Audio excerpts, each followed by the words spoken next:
Good morning. Trent Smith here with some devotional thoughts for you today. This past weekend, Pastor Mark talked to us about the idea of being invited by Jesus to participate in his kingdom, to come to the party, so to speak. Well, I don't want to retell everything Mark said, but basically Jesus illustrates this concept by telling a story about folks being invited to a big party, and when all the people who you'd most expect to attend come up with lame excuses not to, the host invites all the unpopular people instead.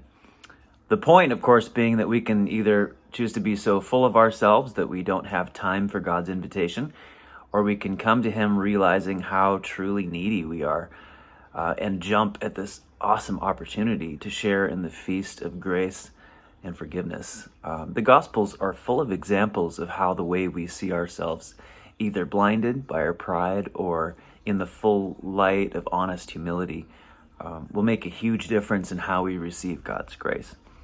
So all of us have to come to this point where we really see ourselves for who we are and see our need and accept His invitation.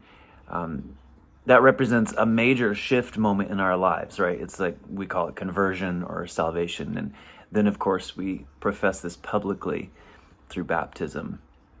Well, this morning, I want to give you just one tiny phrase from the book of Matthew. The last part of Matthew 10, verse 8 says, "Freely you have received, now freely give." There's that same humility that allows us to see God's grace as the treasure that it really is, doesn't hoard that gift. And the amazing thing about this gift is that it isn't like money or chocolate or whatever. Like, if somebody gives me a box of chocolates and I decide to share them with my teenagers, I'm going to end up with a lot less chocolate. Yeah, I may get some joy out of the act of sharing or watching them enjoy the chocolate, but at the end of the day, I have less chocolate to enjoy. But the thing with God's grace, though, is that you don't get less of it when you give it away. You actually get more. The chocolate box stays full, to use my stupid analogy.